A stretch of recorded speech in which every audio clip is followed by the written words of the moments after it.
Hola, chingonas. Thank you for tuning in to Chingonas y Chisme, where these mestizas give you the chisme about everything under the sun. We leave no stone unturned. We explore spirituality, sacred medicine, womanhood, motherhood, self-love, femininity, and everything in between. So we invite you to grab a cup of cacao, cafe, or cafecito. Get comfy and listen with curiosity and an open heart. Hi, everyone, and welcome back to another episode of Chingonas y Chisme. And we are on video. I have a very special guest. I consider her to be a very important person in my life. And you've heard her voice before. You've heard about her upbringing. You've heard about the amazing space that she has in Guanajuato. So this is the lovely Miss Ari. Welcome. Yay! Hello, everybody. How are you feeling today? I'm actually, I'm okay. I mean, I think, the news from yesterday, really reminded me of how much we need to just kind of sit and gather up our strength and our energy and just, really, appreciate, the people who are around us, right? Mm-hmm. Mm-hmm. And, and just to kind of get ready. So today, so that was yesterday and kind of just preparing. Today, I'm just, the air is different and the light is different now. So enjoying that Mm-hmm. right now. So it's good. How Yeah. are you doing? I'm doing great, actually. I did a lot of reconnecting with the earth yesterday and a lot of reflection. And so by the time this comes out, yesterday was election day, so there was a lot going on there. But like you said, the air is different, and it's a reminder. It's a reminder to really just hold your community, I think, a little bit tighter, and find ways to grow together, maybe ways to take up more space. I know that for a lot of people, it's a very uneasy time because there's a lot of unknowns, myself included. But I have to hold on to hope. And I kept on telling myself and reminding myself that the land that I walk on is woven with the blood, bones, and spirit of my ancestors. And they are going to hold me. Mother Earth is going to hold me. Mother Earth is going to give me strength. Wisdom is going to come from my ancestors through this earth. So that's Yeah. what's really been holding me, really has. Yeah. But yeah, go ahead. Well, I was just going to say hope, you know, Mm-hmm. right. Yeah. Keep hope alive. Yeah.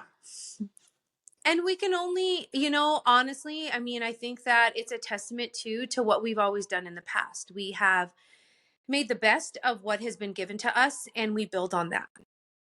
So that's what we have to do. And, Yeah. at the end of the day, we all bleed the same. We really do.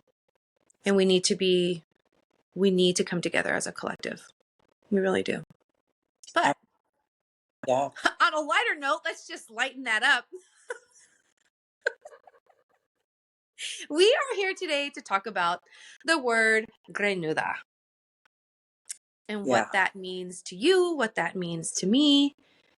So, talk to me. Yeah, it's an interesting word, right? I Mm-hmm. think, Yeah. maybe about 15 years ago, maybe actually longer, 20 years ago, I was thinking about that word. I actually wrote I started a blog and that's what it was called, La Grenuda. And because I was reclaiming myself, I had just had my kids, was married to my first husband, I was starting business and all this stuff. And I thought about that word because when I was growing up, I was always called that. My hair was always messy. I played in the dirt. I didn't wear the clothes. I was a tomboy. I liked climbing trees and eating the cherries off the trees. I mean, that's where I spent most of my time, was in the Mhm. trees and Mhm. in the dirt. And my Mhm. hair was a mess. And my mom, was just like, you just look like a mess. And then later on, as I was growing up, and I was a hairdresser for years. Mhm.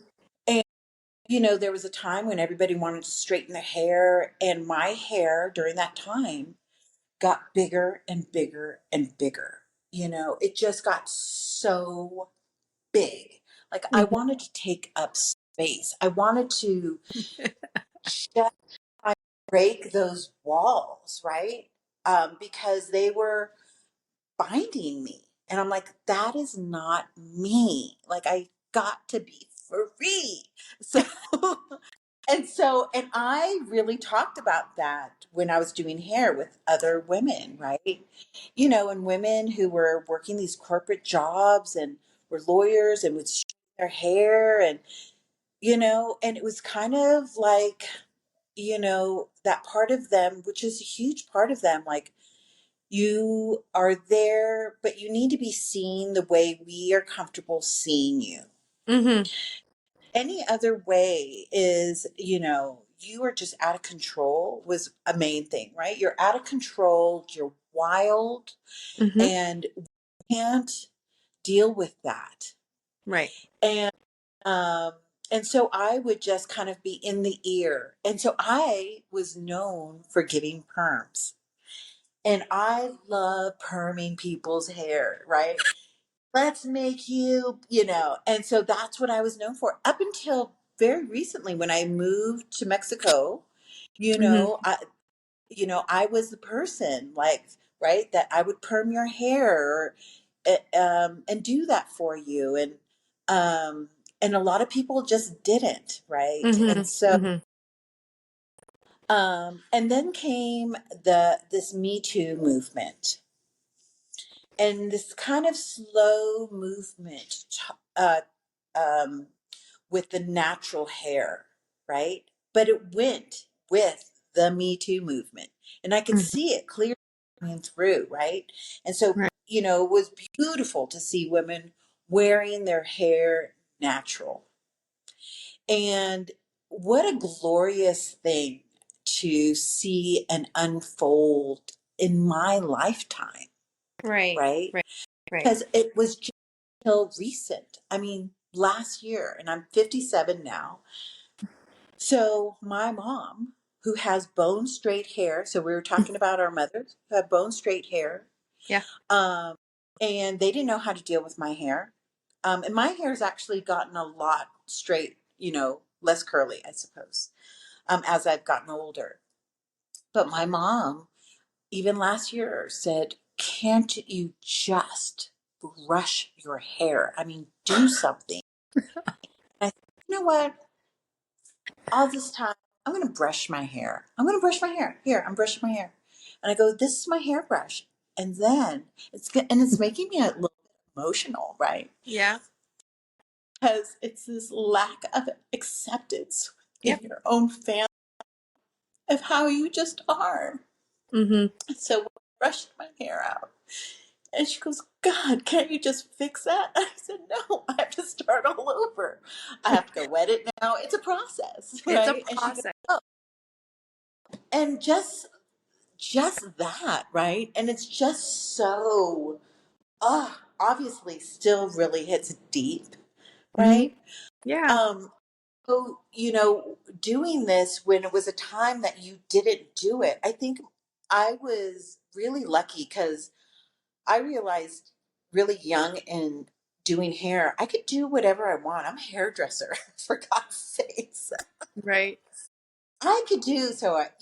I I grew out my gray when no one grew out my gray. I remember coming back to Mexico. My mom's like, oh, "You're doing that just with your hair," and I'm like, "No, I want to wear it like this." Yeah. Only for a couple more years later down the road, she's like, "Oh, I want to grow my hair out, right?"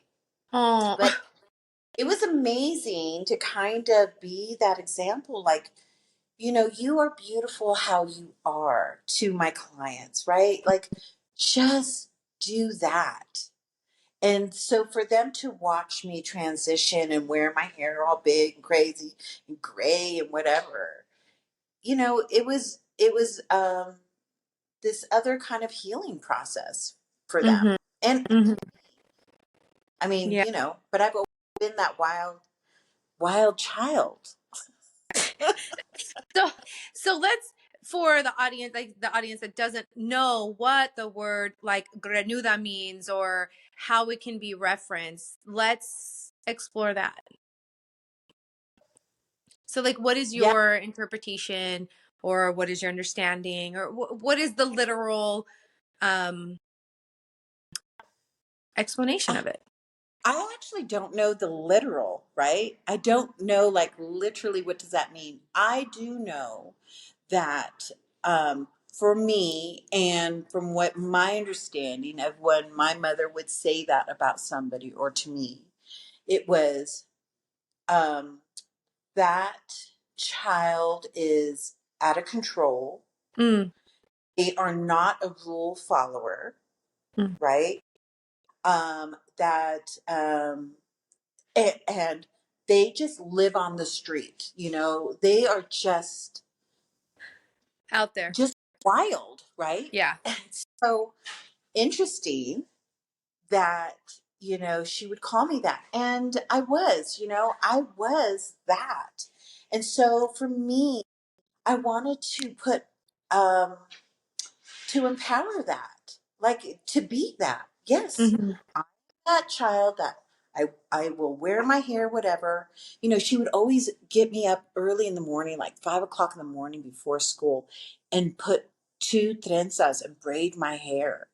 And I remember one time I decided to take a rubber band out at school. And my braid was coming undone. And I was like, oh my gosh. And I asked the teacher, can you braid my hair? She goes, oh no, I don't know how to do your hair. And I remember this. It was elementary school. And I just remember, oh no, I can't look like this because my mom's gonna.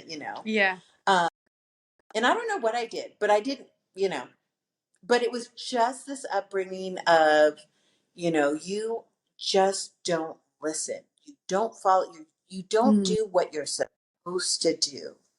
And Right. and so my understanding of like grenuda is like disheveled, not put together, messy. Um, and for me, and then also too, like when people refer to me as that, it was like, oh, your hair looks like a spider, your hair looks like a, or like a rat's nest. Like, and so, Yeah. and Rat's for nest. me, yeah, for me,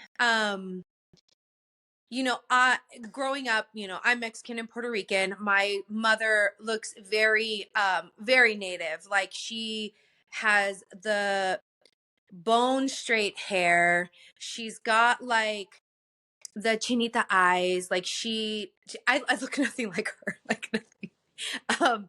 I look a lot like my father. My father had a huge afro, like in the 70s. And so growing up, my mom did not know what to do with my hair. And I was also, and I think she maybe thought that she was maybe going to get away with it a little bit. I was bald until I was like 3. I had like no hair, none. I know. And now it's like, now I hold on to every strand. But Wait, but she didn't cut your hair off. no, You came out that bald. I came out bald, way. bald, bald.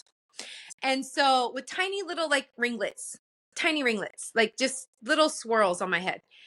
And yeah, and then it was like, and I had the picture earlier, but I don't have it now. But then growing up, it was like part of my hair was straight on top, and the back was really curly. And my mom, I have a picture somewhere where my mom thought it would be a great idea to cut me some bangs on picture day. And so I think it's third grade where I have my third grade picture and my bangs are like way up here. She didn't know what Yeah. she was doing. Like, you know, and then when my hair started coming in, my dad would have this like wire pick and he would just pick out my hair, and I'm super tender headed. So I'd be sitting there getting pulled every which way. And, Yeah. you know, Yeah. and my aunt would come over sometimes and do my hair for picture day, but not really. I mean, I, gosh, I wish I had that picture, but I walked around and then it was like, they thought, well, maybe we'll just cut it short. And then I ran around looking like I had a mullet because it was like super short and straight and spiky on top and then long in the back. And it was just a mess, like a mess. And with having a mom who didn't have hair like me, she couldn't teach me how to do my hair. My, Right.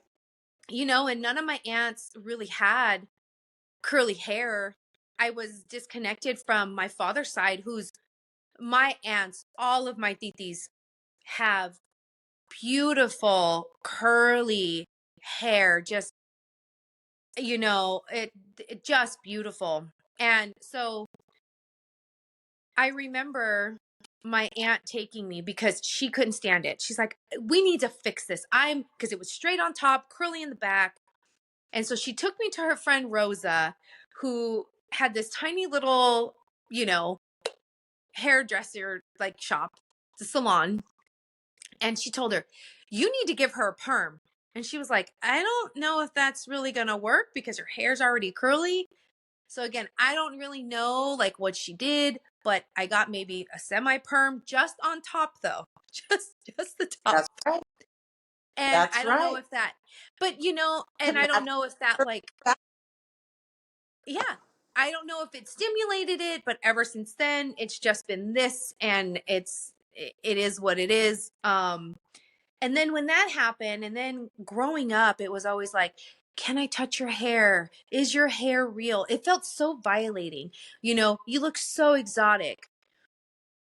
I don't know, just so it just felt icky.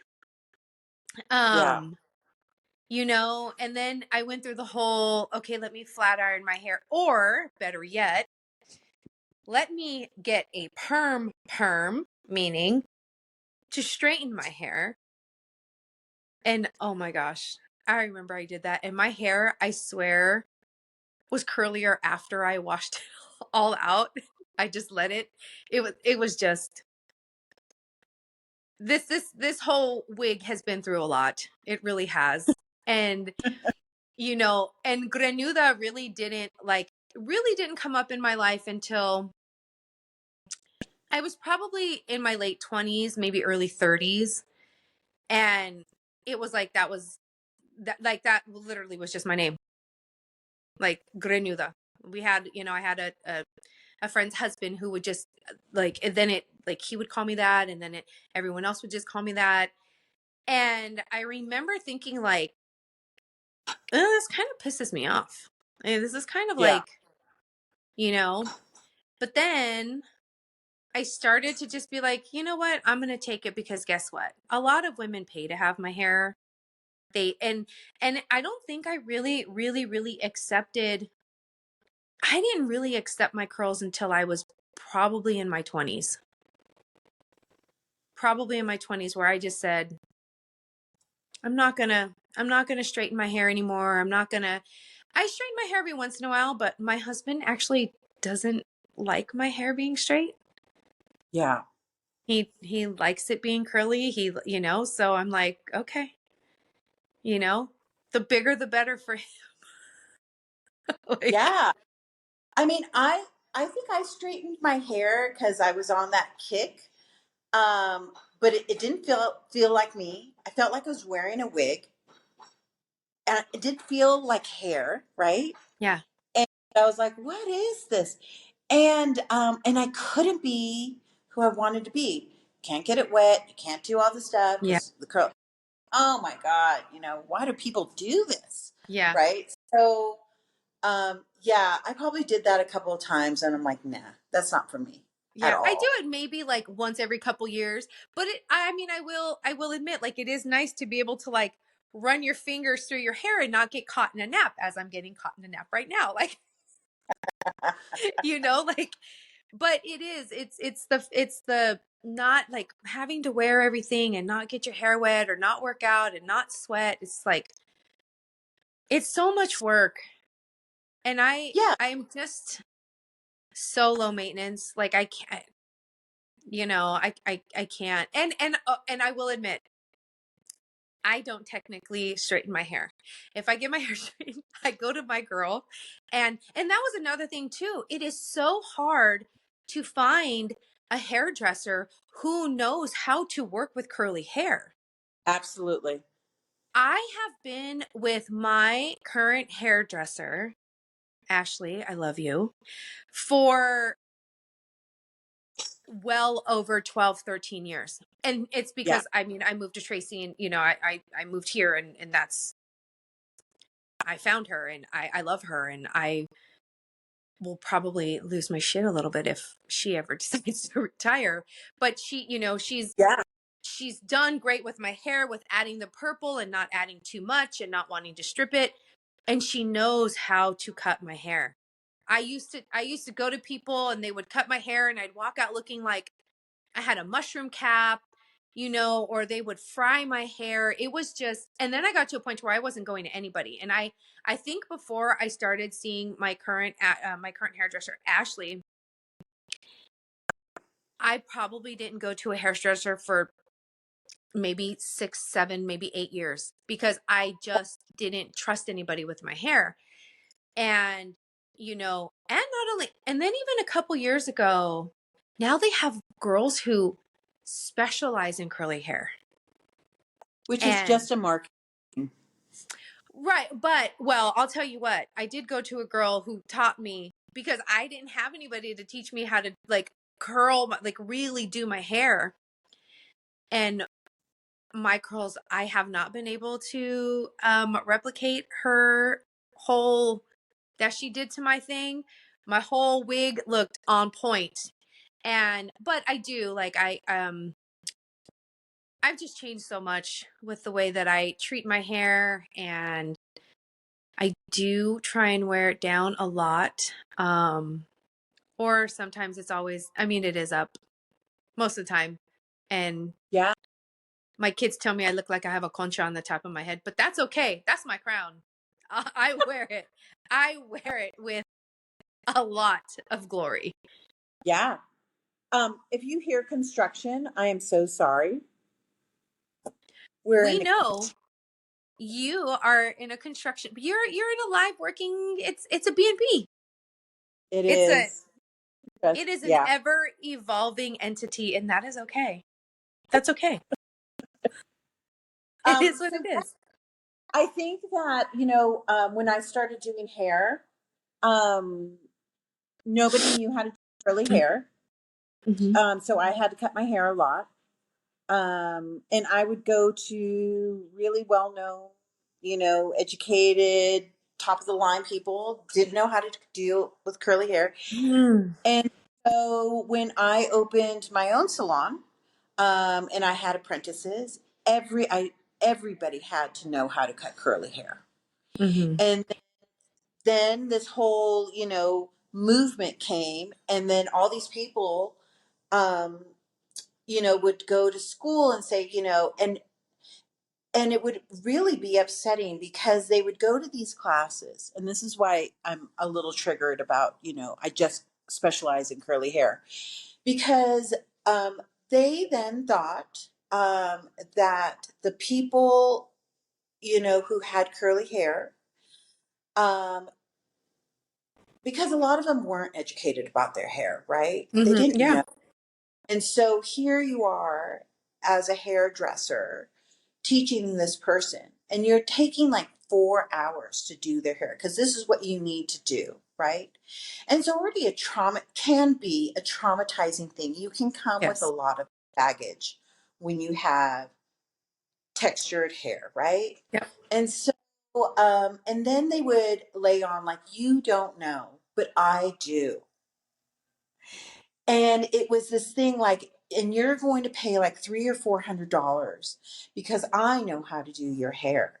And I'm like, oh my God, you are just re-traumatizing this person. So I Mhm. can't tell how many curly hair people. So our salon, we actually do know how to color, treat curly hair. And so for a long time, as that was my clientele. I was just known for the curly hair. And because it wasn't just about the hair, it was about what came with it, what labels were put on you, what Yep. you had to deal with, the trauma of not knowing and no one else knowing, like your Mhm. mother not knowing, and having, all this baggage that came with it.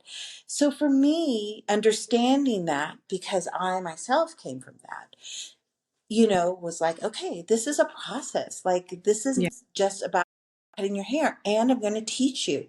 And these Mhm. are the products. Because that was the other thing. There were no products for curly hair, No, right? You none. either were, it was really oily or it was really stiff. Pink And lotion. so, Do you remember yeah, pink lotion? yeah, so it was Yeah. really difficult. It's the same as like, I remember when Mac first came out, and I was like, oh my gosh, a foundation that won't make me look gray, pink, or yellow, right?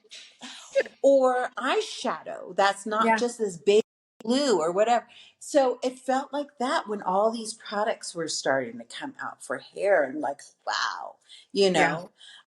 And it's an industry that's still growing and still learning, but I think for what people don't understand, if you didn't grow up with um, curly hair, is um, is all the psychological stuff that Mhm. comes with it, Mhm. Yeah. right? Yeah. So now undoing it. So it was really interesting that curly hair, the BIPOC movement and the Me Too movement all came at the same time, right? Right. And women being in the forefront of saying no more. Mhm. No more being told how to be, how to act, and how to behave as a woman, Right. right? And just this this great freedom. Mhm. And for us as women, I think, when I do the work that I do for women, part of that is, well, how do you want to be now? You get to choose Mhm. personal narrative. Yep. And some of the people that I work with, that is such an overwhelming thought Yes. of just how to play and just how to be. And so it's this process that we have to take them through. It's the Mhm. same process almost that I had to take them through with just how to be with your hair. Mhm. Fascinating, isn't it? It is because even for me, going on job interviews, and I'll tell you what. So I remember a really long time ago. I don't know. I think it was like 2020, or it was some show, and it actually was an episode on women with curly hair versus women with straight hair going to job interviews. And women with straight hair would get the job over women with curly hair. And I remember watching that. I thought, oh my God. And I used to put my hair back in a bun, slick it back in a bun, or I would wear it, back in a ponytail. So it was up out of my face. Yeah. And it really is. And even like, when you talk about like psychological and all the baggage, it was very intrusive that people would literally just come up to me and like touch my hair. And it was so invasive, not asking me, not, and then it was, do you have extensions? Is that your real hair? Is it a wig? Do you have a perm? Yeah. No, it's my hair. Like it's all mine. It's all my hair. Um, but that was, and I want to say maybe it has. No, I still get that question. I was trying to. say it You has know, stopped. No, it's it's still, interesting. A different version of where are you from, it is. right? And It's again, along growing up, that line. Where are it you is. from? Where are you from? You look so exotic, you know? Exactly. Yeah. Instead of just being like, damn, girl, you have really pretty hair, or, just complimenting that. No, is your hair real? Can I touch it? No. Yeah. I mean, you're lucky that they even ask, can I touch it? No, I got a lot of not asking. A Yeah. lot of not asking. Like a lot of it. It hasn't been until maybe the last couple years that people will be like, can I touch, and but I don't get it very often. I really don't get it very often anymore. But yeah, it was a violating thing. And and even my titi has always said, like, whenever you like, she has told me, like, spiritually, do not let people touch your hair. Do not let people Yeah. touch your hair. Don't let anyone touch your hair. Don't anyone let touch your crown. Don't do it. Like, always protect your crown. Always protect your hair. Yeah. I'm, And so, you know, it's true. And with new clients that I used to have, even though you're sitting in my chair. So yeah, that is kind of permission, but we would ask, can I touch your hair? mm-hmm, And I learned that actually from a coworker of mine. Um, and she was great. And it didn't matter if she had that client over and over, she would always ask, do you mind if I touch your hair? mm, How beautiful is that, right? that's To beautiful. Yeah. show that respect and honor. Yeah. I was just like, Yeah. wow. Yeah. So Jillian, I don't know if she'll ever hear this, but she really taught me. It was just so beautiful, That's beautiful. So yeah. And how, and what a beautiful way to like honor, and also maybe mend or heal some of the trauma that people have gone through in regards to their hair, you know? Yeah. I mean, I think it's a way when, it was a way of being seen, right? Like Mhm. past your hair, like you as a human being, a Yeah. ball of energy right here. Yeah. Yeah. Yeah. Yeah. Yeah. And now I wear my hair with a lot of just honor, I guess. I honor my hair a lot. So I wear it out in big a lot. Um Yeah. and so yeah, I mean, because it is really about reclaiming. That's right. It is about Absolutely. reclaiming yourself and reclaiming, you know. I did have one, I did work with one sleazeball, but he was like he saw, so because my hair, so where I work, I have to wear a surgical cap. And a lot of people, because they always see me in a surgical cap, don't know that all of this is tucked in to the cap. And Right. so, and he was a slime ball, I'm not gonna lie. But yeah, he had seen me, he was like, oh my gosh, you just went up like 10 points in my book with all that hair. And I was like, gross. I don't give a fuck about your book. I Yeah. really don't. It was just so gross. But a lot of Yeah. people, yeah, they just don't recognize me because it's all stuck back in a cap, Yeah. Yeah. you know? And they Yeah. ask, how do you I do that? It's just a lot of tucking. I no, like I'm a good tucker. I just put it in a ponytail, tuck it back. That's it. It's all. It's not that big of a deal. Yeah. You want me to teach you how to So is tuck? I it can. I don't. exactly? Yeah. So you know, I love that like what you were saying, like you wear your hair out and it's with pride Mhm. and when when I actually, you know, here in Mexico, they still wear their hair straight. So I'm on a Mhm. mission to get more people to wear their hair wild, right? Because it's beautiful. I mean, I think it's beautiful. Yeah. Um,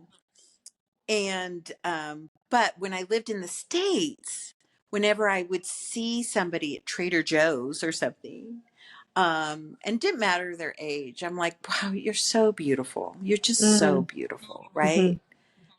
Because you're just seeing beyond the hair.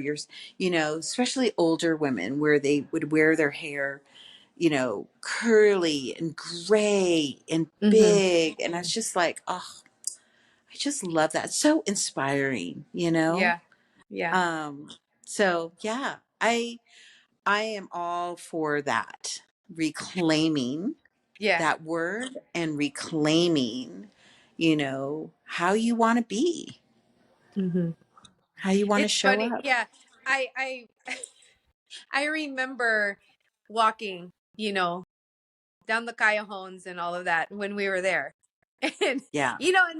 and again, my hair, if there's any humidity, if I get next to the ocean, it literally does what it wants to do. And I just let it do its thing. But I do remember, like, I felt like I was getting like looks like they hadn't, like, just because a lot of women wear their hair straight. So it was the fact that, like, there was this chick there with all this big curly wild purple hair, and Yeah. but I will say the opera singer did. He loved it because he serenaded me as I walked down the Callejon. It was beautiful. It was interesting because I saw that too. Yeah. Because I like watching people watch people. So, watching you, and you didn't walk, I'm sorry to say, you floated. You floating down the street. And I'm like, oh, look at her. So beautiful. And people are just like noticing, right? Mm, And I love that. Yeah, I think that's wonderful. Right, because you are just being who you are. yeah. How beautiful is that? And I felt I just felt very at home. Like I always say, I left my heart in Guanajuato. Like, it was just so, I can't wait to go back. I Yeah, can't wait. I can't wait. it's But, here. It's here. yeah, Yeah. it is. So how did you reclaim? How did you, like, really embody and reclaim the word grenuda? Like, what did that look like, feel like? How did you present that to, like, your community? Like, kind of what was that, like, process of, like, you know what? Fuck this. I'm going to own it. I'm going to be as messy, as crazy as, it reminds me of the book Women That Run with Wolves, right? Mm. They're gnarly and they're gritty, but they're so feminine and beautiful at the same time. Like, what what was that, like, what was that feeling? How did that come about? And then when you finally reclaimed it, like, what did that feel like? Well, for a long time, it felt very lonely. Mm-hmm. It felt very like I didn't have any role models. I mean, my only role model growing up was Sophia Loren and Mm. Cher. Those were them. Those were the only people that I can identify. And so if you look at those women, they were very much, you know, like walking down and just kind of being who they are. And like Cher will even say, my only regret is I wasn't fully me, right? Mm-hmm. And I should have done that earlier. Mm-hmm. And so, and I remember having an older woman. This is how it started. I remember having an older woman. She was on an oxygen mask. I had to roll her out. She was a hoot. And she would want me to roll her out to the side so she can have a cigarette. She's on an oxygen tank. With her oxygen. Okay. And I go, being whatever naive me, like, what would you have wanted to know when you were my age? Mm. And she said, I wish I just didn't give a shit what people thought about me, you know? And ever since those words, I was Mm. like, that's what I'm going to start to do. And that's when I started to uh, reclaim my hair, reclaim my person, and it was just a sense of freedom, Mm, you know, and at the same time, um, there was there was hardly anybody doing that, right? yeah, Sorry, my cat and my dog. that's okay. She just wants to love on the dog, and she's just not having it. Anyhow, but it was this sense of, and then um doing that attracts certain attention and certain Mhm. assumptions. Yep. And so, and there was a woman who didn't know me. I was going out to get lunch. I was dressed how I was dressed, how I wanted to be. And she stopped me. She goes, "I'm sorry, where are you going? Why are you dressed that way?" And I said, "I'm working. I'm going to lunch." And she goes, "Right, but why are you dressed that way?" And that affected me.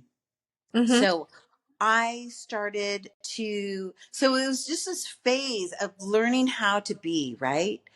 Um, and then I was like, I really don't give a shit.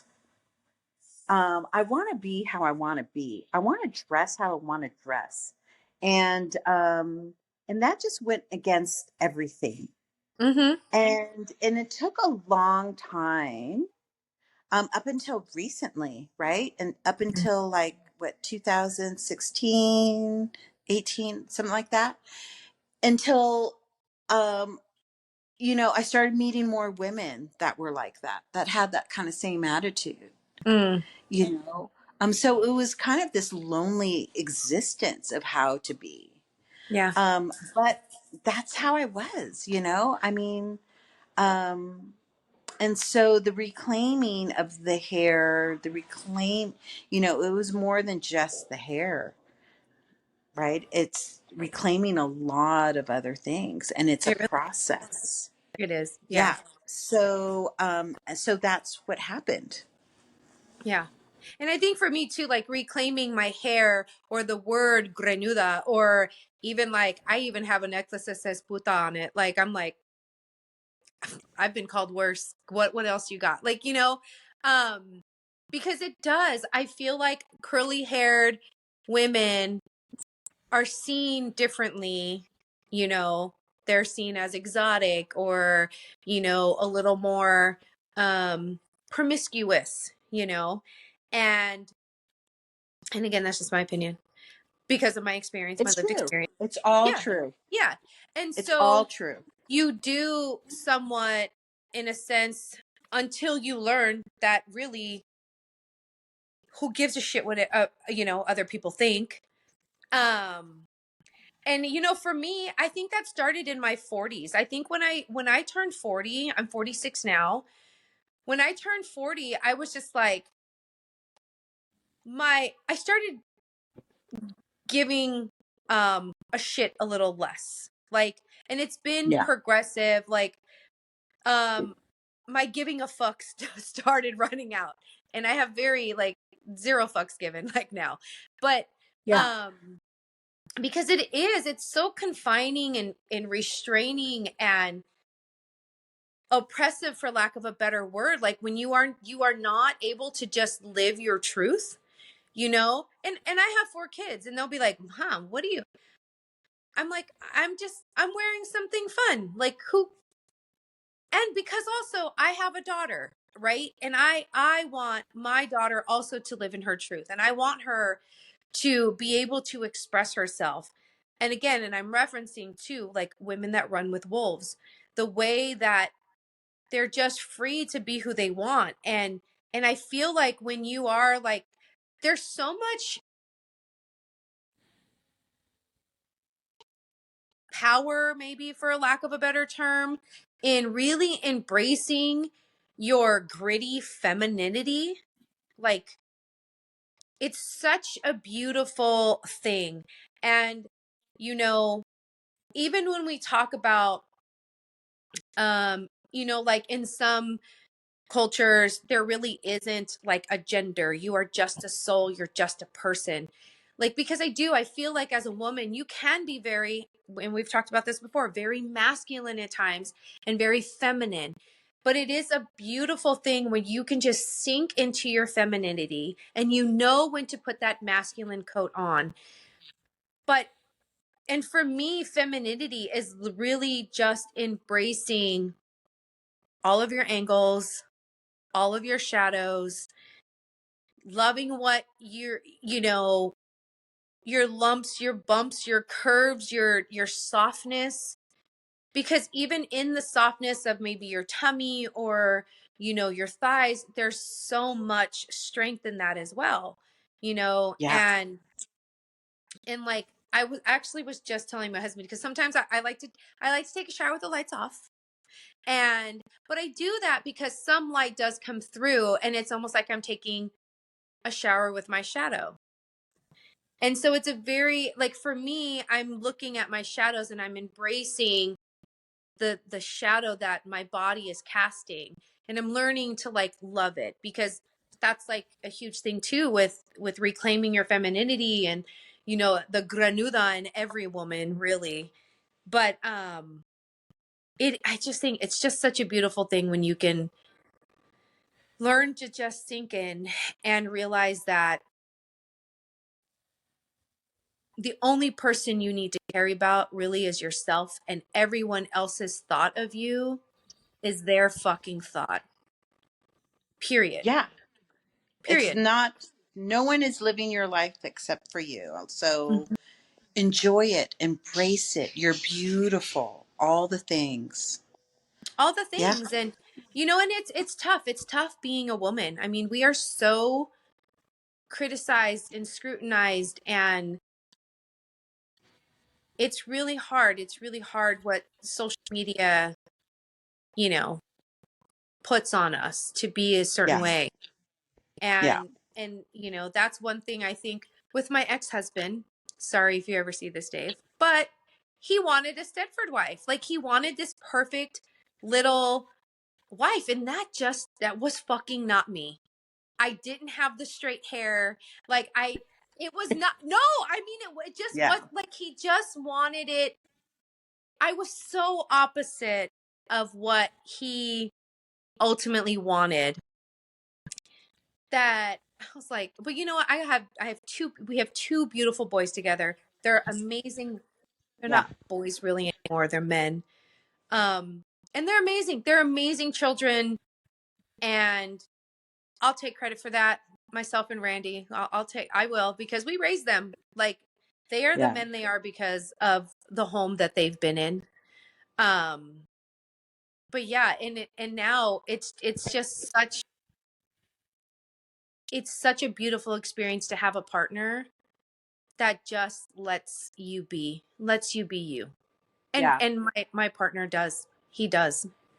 You know what's interesting is that my first husband fell in love with um, the strength, the independent, the I just don't give a shit. I'm gonna talk to you if I need to talk to you, and that was the same reason Hmm. why we divorced. Yeah. Fascinating, isn't it? It is fascinating. It's so Yeah. fascinating. And my partner now will be like, hell no. I love that my wife will cut you with her words if need. She'll tell you like it is, Yeah. and she can hold down the house, but at the same time, she can also come to me because she needs a soft place to land. Yeah. And he's Yeah. that. And it's amazing. Yeah. But Mm, I love I it. know. I love it all. So, do we want to talk about maybe what's coming up? Do you want to talk Yeah. about that? Talk about what You, you want to talk about the it? ceremony Yeah, let's talk about what you're is, going to be offering. yeah. So, I live here in Guanajuato, Mexico, and I'm offering a 4-day ceremony here. Mhm. Um, and I'm not calling it a retreat because I feel like that word has been thrown out there and it means so many different things. And so for me, this is a ceremony for um, for individuals who are I'm going to hold space for, and it's really if you are on the journey of discovering what your personal narrative is, the healing of any generational trauma, what society has put on you. Um, we are either going to begin that journey for you or we are going to support that journey for you. And so you will spend 4 days here, and we have different things that we'll be doing, whether that's some body work, going to a temescal, um, and having some personal time with me, walking to the caves here, and just setting you up for success when you have to go back to your life, right? And it's also a beautiful way to build community since it is an intimate gathering. Mm-hmm. We are going to be together on this journey, right? And so know that you're not alone when Mm-hmm. you're on this transition and journey. So, yeah, I'm excited. We have 2 spots open. If I fill them, I fill them. If not, I don't. I want everybody that's here is supposed to be here, right? Yeah. So, yeah. So that's what we're doing in February, Yeah. So what are the dates in February? February 6th to 10th. Um, yeah. And so, and you get to stay here in my home, and I get to take care of you. And it's, she really does know how to take care of, yes. Food is amazing. The atmosphere is amazing. The home is just so special. So special. Yeah. It's such a special, special place. It really is. Yeah. It really is. And the temazcal, um, uh, will it be the same temazcal that okay. Yeah. Okay. Sounds So the great. man who holds it, his name is Eduardo. He is a curandero here. Um, and I think I've said this before, when it comes to men holding space in that way, I'm really like, oh, Hmm. um, very cautious because there's been a lot of stuff around that, Yep. and still around ceremonies and retreats and Right. people just not behaving and, yeah, causing more harm. And so when I met him and I talked to him, we had very interesting interaction. And I thought, wow, this is beautiful. He holds a space where the temescal is just amazing.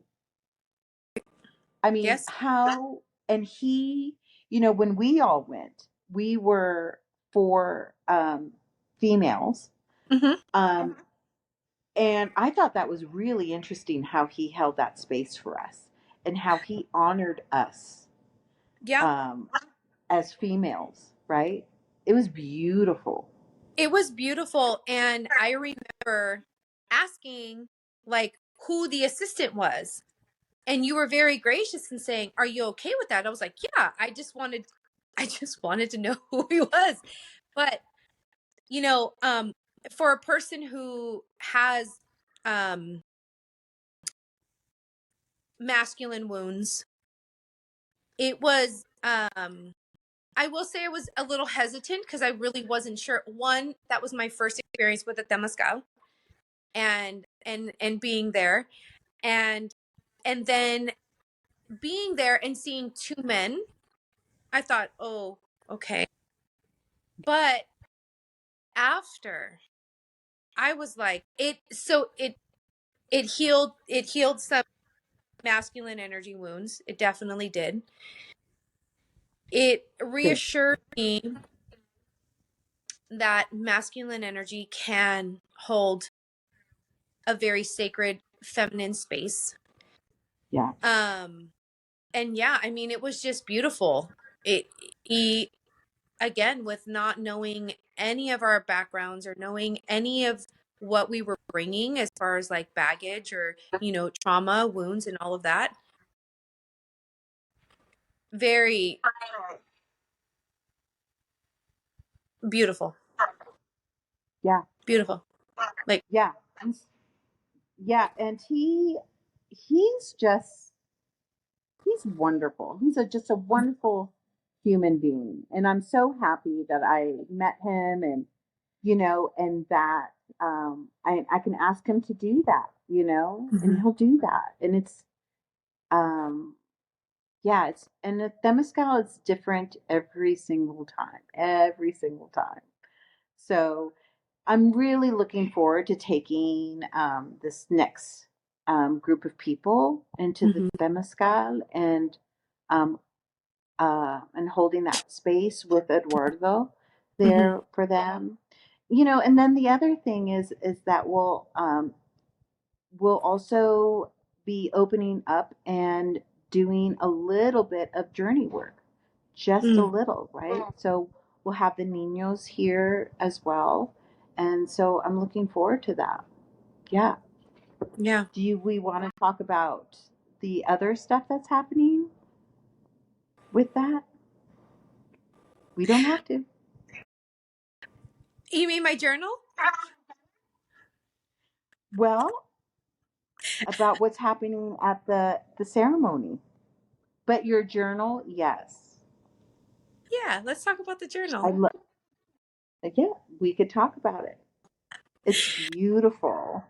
Thank you. Yeah, A little bit of a labor of love. Um, it's gotten so my intentional reflection journal. It's a 90-day journal, and you can use it either way. Initially, it was intended for people who are embarking on a microdose journey. Um, but honestly, it can be used for anybody who literally just wants to take a look at behaviors, maybe reoccurring thoughts, wanting to dig deeper into gratitude, um, ways to communicate differently, how to be more playful. Um, it's a 13-week journey, so to speak, with a journal. And yeah, I've gotten some really positive feedback from it so far. One person texted me and said, I realized so much today. I was ugly face crying, and thank mm, you for, taking me on this journey that I didn't know I needed. So it was beautiful. It's nice. love it. I'm excited about Yeah, it. I'm excited. I'm also excited to, which won't be in any, I don't, we'll see. I'm saying not in the near future, but who knows? I'm looking forward to building on it. I'll put it that way. yes, me Yeah. too. I'm looking forward to Beautiful. building on it. Um, but yeah, and I put my name on something, and it's a beautiful thing. You did. Hmm. Yeah. And that's how you reclaim, right? And that's how you reclaim. That's how you kind of shut down that little voice inside that says you're not worthy. And again, it's Yeah, not going to be for everybody. I don't expect everybody to be called to it, because that's okay. The people who are called to it are going to be the ones that may need it. And the people who support me just to support me and just got it, maybe just to support me, may find something that they needed that they didn't know they needed. yeah, So it's a good thing. It's exciting things are coming, and I'm really looking forward to. Me I too. really am. Yeah. Me too. It's all good. Well, thank you for this talk. I love it. Absolutely. And I am looking forward to listening. You have quite the lineup of more amazing people. Yeah. And I'm really looking forward to seeing that and really seeing you kind of just grow and um, reclaiming and changing your personal narrative, right? Mhm. I love that for you. Yeah. So, And so I thank and you I for, think we'll be talking soon too because I'm interested. We got more. No. I'm interested in the aspect of children in ceremony. oh, yeah, Yeah. Children in yeah. ceremony It's a beautiful, beautiful thing. I love it. and Yeah. what that looks like, what that feels Yeah. like, how that comes about. Maybe we'll hear from another special guest who experienced that. Oh, yes. Yes. Matter of fact, their part two just went on, I think, day Hmm. before yesterday. Yeah. Um, which is, yeah, it's beautiful listening to Yeah. the children of ceremony. Yeah, Yeah. because it's I'm particularly interested in that because I do have children. My older two, they're old enough to where I can speak openly and freely and they understand. And then I have, younger children. I have the bigs and the littles. And Yeah. so, yeah, speaking to them, the littles, about what ceremony looks like. And, you know, I just recently did my first ofrenda. And so it was beautiful for them to see that ceremony, and how we welcomed, our loved ones back that have passed. Yeah. So that, I feel like that was kind of like the beginning of me exposing them to a little bit of what, a ceremony kind of. Beautiful. Yeah. Beautiful. Yeah. Hmm. Well, Well, all righty. I have to go to yes. my construction zone now. Yes, we will be speaking soon. Thank you, everybody, for tuning into another episode. Till next time. Bye. Bye.